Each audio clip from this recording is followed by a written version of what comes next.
അങ്ങനെ എൻ്റെ ചേച്ചിയുടെ ഫ്ലാറ്റിലെത്തി ഞങ്ങൾ. അങ്ങനെ ഞങ്ങളുടെ ചേച്ചിയുടെ ഫ്ലാറ്റിലെത്തി. ഒരു 12-13 വർഷങ്ങൾക്ക് ശേഷം വീണ്ടും എൻ്റെ ചേച്ചിയുടെ ഫ്ലാറ്റിലെത്തി. ഭഗവാനെ, ഹരേ കൃഷ്ണ. വളരെ സന്തോഷം. ഇപ്പം പെട്ടെന്നൊന്നും വരണമെന്നൊന്നും വിചാരിച്ചിട്ടുണ്ടായിരുന്നില്ല. പക്ഷേ വൃന്ദാവനത്തിലത്തെ ട്രിപ്പ് കാരണം വീണ്ടും എൻ്റെ ചേച്ചിയുടെ അടുത്ത് ഞങ്ങൾക്ക് എത്താൻ പറ്റി. അപ്പം ഞങ്ങളുടെ ചേച്ചിയുടെ ഫ്ലാറ്റും സൗകര്യമൊക്കെ ഒന്ന് കാണിച്ചിട്ടുണ്ടേ. കണ്ണനെയും രാധാകൃഷ്ണനെയും എല്ലാവരെയും. ഇതാണ് എൻ്റെ ചേട്ടൻ, ഞങ്ങളുടെ എല്ലാമായ ചേട്ടൻ. ഇതാണ് എൻ്റെ മൂത്ത മോൻ. അതായത് ഞങ്ങൾ ആദ്യം കണ്ട കുഞ്ഞുമോനാണ് കേട്ടാ. ഇതെൻ്റെ ചേച്ചി പെണ്ണ്. ഇപ്പോൾ അമ്മയുടെ സ്ഥാനത്താണ് കേട്ടാ.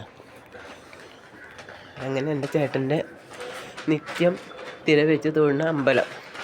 കണ്ണനും രാധയും ശിവനും അയ്യപ്പസ്വാമിയും അയ്യപ്പ വിളക്കൊക്കെ അതിഗംഭീരമായിട്ടാണ് കേട്ടോ അവിടെ നടക്കുക. അങ്ങനെ ചേച്ചിയുടെ കിച്ചണൊന്ന് കണ്ടോളൂ മക്കളെല്ലാവരും. എൻ്റെ ചേച്ചിയുടെ വീടിൻ്റെ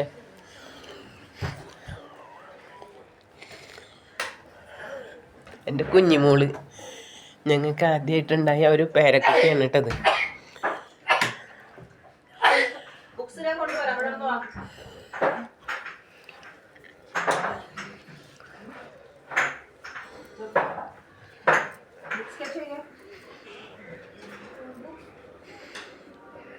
ചേച്ചിയുടെ വീടിൻ്റെ പുറത്ത് ബാൽക്കണിയിൽ നിന്ന് കഴിഞ്ഞാൽ പുറമച്ചേട്ടൻ ജോലിക്ക് പോകുന്നതും മോള് സ്കൂളിൽ പോകുന്നതും ഒക്കെ ഇവിടെ നിന്ന് കഴിഞ്ഞാൽ കാണാൻ പറ്റും. ഒരു 42 വർഷമായി ചേട്ടനും ചേച്ചി ഇവിടെ താമസിക്കുന്നത്.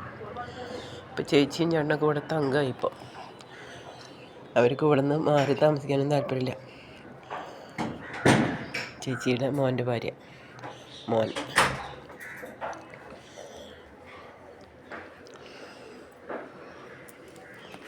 അങ്ങനെ ഞങ്ങളുടെ സ്വർഗത്തിലെത്തി ഇവിടെ.